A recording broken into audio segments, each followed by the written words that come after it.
Right now, kettlebells are one of the big health fads that have everyone talking. Just about every fitness magazine and website seems to be advocating the use of kettlebells, and they're showing up in tons of gyms where they never were before. Is this just another health craze that will fade over time, or is there something more to it? The reality is that kettlebells are a small part of a much broader movement. A movement. Suddenly, gym bros are going out of style as more freedom of information is helping us to get a better idea of what's best for our bodies. We now know that you can't fix a lifetime of sitting at a desk with 10 minutes of curling dumbbells. What's missing from our lives is functional strength and mobility. Simply put, we aren't using our bodies the way that nature intended, and as a result, they're starting to deteriorate much more quickly than they should.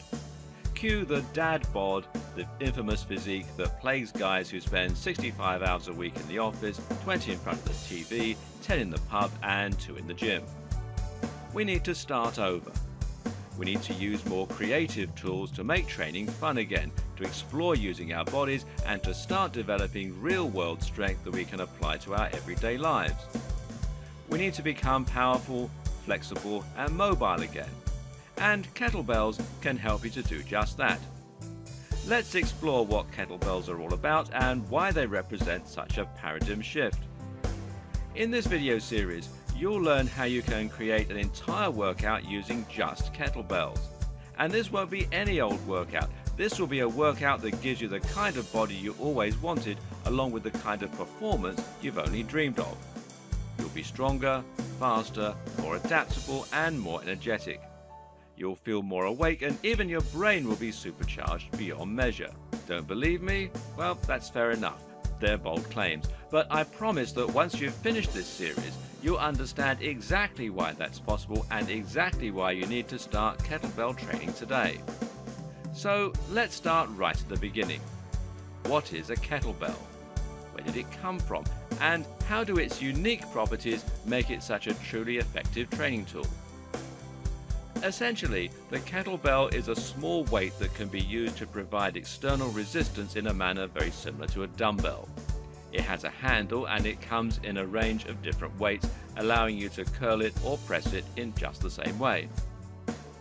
The difference is in how the handle is positioned in relation to the weight. Rather than having weights on either side and a bar in the middle, the kettlebell is essentially a large cast iron ball that you can grasp in one hand from the top. This means that when you curl the kettlebell, the weight will hang underneath your hand and shift in position in accordance with gravity, so it will always be pointing down towards the ground. This adds a lot of extra movement to what is otherwise a fairly static and unchanging exercise. As the weight shifts, so does the angle of resistance, and this alters the precise muscles that will be involved in the exercise. In particular, the forearms are far more involved in a kettlebell curl than they would normally be. What's more interesting still is that the kettlebell allows you to hold it from a variety of different angles. You can grab it from the top, or you can hold onto the ball itself with both hands. And if you swing the kettlebell by exercising using a rapid motion, you can add an extra dimension of momentum. Suddenly, the kettlebell gains its own force and trajectory, and you now have to compensate for that while you're lifting. This is where the true challenge of using a kettlebell comes in, because now you're going to have to constantly adapt to the changing angle, momentum, and trajectory of the kettlebell. This in turn means you need to maintain your balance using your stabilizing core muscles. You need to grasp hard onto the handle using your grip, and you need to recruit supporting muscles that you probably go long stretches without using the rest of the time. This is what's meant by functional strength, and it's what makes the kettlebell much more potent as a training tool than any other dumbbell or barbell ever were. But where did the kettlebell come from, and why is it only now making its way into gyms? Well, actually, the kettlebell is anything but a new fad, and it can instead be traced back to the 1700s in Russia. In Russia, kettlebells are known as gyria, and are traditionally made from cast iron or cast steel. There's even a sport in Russia dedicated to kettlebell training called Girevoy Sport.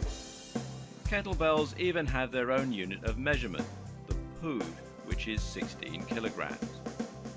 When kettlebells were initially invented though, it was not for the purpose of strength training or for sport.